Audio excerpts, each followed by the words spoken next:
Hi అండి. ఈరోజైతే బొబ్బరి గారెలు చేద్దాము. ఇప్పుడైతే ముందుగా బొబ్బర్లు నానబోసి పెట్టా 1.5 గ్లాసు. ఇవి నీట్‌గా కడిగేసి గాలించుకోవాలన్నమాట. అప్పుడే నీట్‌గా బొబ్బరి గారెలకి కరకరలాడతాయి. ఎక్కువ పొట్టుతో వేసామంటే బొబ్బరి గారెలు అనేది మెత్తగా అవుతాయి. పొట్టు తీయాలి. లైట్ పొట్టున్నా పర్వాలేదు. పొట్టు తీసి వేసా నేను. నేను నానబెట్టేటప్పుడు వీడియో తీద్దాము అనుకున్నాను, కానీ టైం కుదరలేదు. నానబెట్టేసా టైం అయిపోతుందని. ఇప్పుడైతే ఉల్లిపాయలన్నీ కట్ చేసుకోవాలి సన్నగా. నాకైతే చాక్తో కట్ చేయటం అలవాటు కాబట్టి కత్తిపీటతో వాటి కోయటం అస్సలు రాదు. ఉల్లిపాయలు కట్ చేసేసుకొని అన్నీ కోసి పక్కన పెట్టేసుకున్నామంటే వంట అనేది త్వరగా అయిపోతుంది. కూరగాయలైనా సరేనండి, వంట రూమ్లోకి వచ్చే ముందు మనం ఖాళీ టైంలో కూర్చుంటాం కదా, ఒక 5 నిమిషాలు. ఆ టైంలో కూరగాయలు ముందు పెట్టేసుకొని కట్ చేసుకొని వంట రూమ్లోకి వెళ్ళామంటే వంట అనేది ఒకేసారి అయిపోతుంది. పొద్దాకా కూరగాయలు కొయ్యాలి, వంట లేట్ అవుతుందన్న బాధ ఉండదు. స్టవ్ వెలిగించిన తర్వాత ఒక పొయ్యి మీద అన్నం పెట్టేసి ఒక పొయ్యి మీద కూర పెట్టేసినా త్వరగా పని అయిపోతుంది. ఇప్పుడైతే చూసేయండి, అల్లం కట్ చేస్తున్నా. కరివేపాకు, అల్లం, పచ్చిమిర్చి అన్నీ కట్ చేసుకు ఈ విధంగా పెట్టుకున్నామంటే త్వరగా పని అయిపోతుంది. ఈ వడలు వేయటం ఎక్కువ టైం పట్టదు.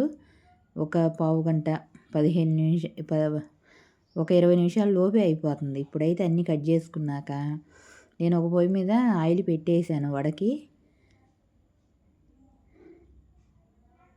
ఇప్పుడైతే కొంచెం కట్ చేసుకున్న అల్లం కూడా ఇందులోనే వేసి, కచ్చి పిచ్చిగానే కదా, అంత ముక్క అవ్వదండి. ముందు వేద్దామని నేను సన్నగానే కట్ చేశాను, కానీ అవి అసలే బొబ్బర్లు అనేది జిగట ఉండదు. పిండి చాలా జాగ్రత్తగా వేసుకోవాలి, విడిపోతూ ఉంటుంది. అదిగాక కొంచెం పలుకులు పలుకులు ఉంటేనే టేస్ట్ బాగుంటుంది. చూడండి, సాల్ట్ కూడా వేసేసి ఇప్పుడు కొంచెం కచ్చి పిచ్చిగా పట్టుకోవాలి. అది మనకి చేసేటప్పుడు కొంచెం అలా స్టిక్కీగా అయ్యేంతటి వరకే చేసుకోవాలి. మరి స్మూత్గా అయిందంటే ఈ గారెకి అంత బాగోదు, కరకరలాడదు. ఇవి కరకరలాడితేనే టేస్ట్ బాగుంటుంది, మెత్తగా ఉంటే అస్సలు బాగోదు. ఇప్పుడు చూడండి, అన్నీ ఈ విధంగా ఉన్న పప్పులు కూడా వేసేసి పట్టేసేసి అయిపోయింది. ఇప్పుడు మనం ముందు కట్ చేసి పెట్టుకున్న ఉల్లిపాయలు అన్నీ వేసుకోవాలి. వీడియో క్లిప్ చేయకుండా చూడండి, మొత్తం పర్ఫెక్ట్గా తెలుస్తుంది. ఉల్లిపాయలు, పచ్చిమిర్చి, కరివేపాకు అన్నీ వేసా. ఇప్పుడైతే కొత్తిమీర కట్ చేసుకొని వేయాలి. ఇప్పుడు కొత్తిమీర కడిగేసి పక్కన పెట్టాను, కట్ చేయటం మర్చిపోయాను. ఇప్పుడు అన్నీ వేసుకున్న తర్వాత కొంచెం అంతా కలిపేసేసి జీలకర్ర కూడా వేసుకోవాలి. జీలకర్ర కూడా వేసేసుకొని కలుపుకోవాలి. కలిపిన తర్వాత సాల్ట్ సరిపోయిందా లేదా అనేది ఒకసారి చూసుకున్నాం అనుకో. ఇప్పుడు జీలకర్ర వేస్తున్నా. అంతేనండి, ఈజీ ప్రాసెస్సే. వంట రాని వాళ్ళు కూడా ఈజీగా చేసేసుకోవచ్చు. కాకపోతే ఇవి చేసేటప్పుడు ఏంటంటే ఆ వడలు అనేది విడిపోతూ ఉంటాయి. చాలా జాగ్రత్తగా మనం పిండే జాగ్రత్తగా పట్టుకోవాలి. మరీ మెత్తగా ఉంటే వడ నచ్చదు, కరకరలాడదనమాట. ఇట్లా ఒక పాలిథిన్ కవర్ కానీ, లేదు నా దగ్గర పాలిథిన్ కవర్ లేదు కాబట్టి మామూలుగా ఇట్లా కవర్ మీద చేసా. చూడండి, ఇలా చేసి వేసేసుకోండి. జాగ్రత్తగా వేసుకోవాలి, విడిపోయే ఛాన్స్ ఎక్కువ ఉండిద్ది దీనికి.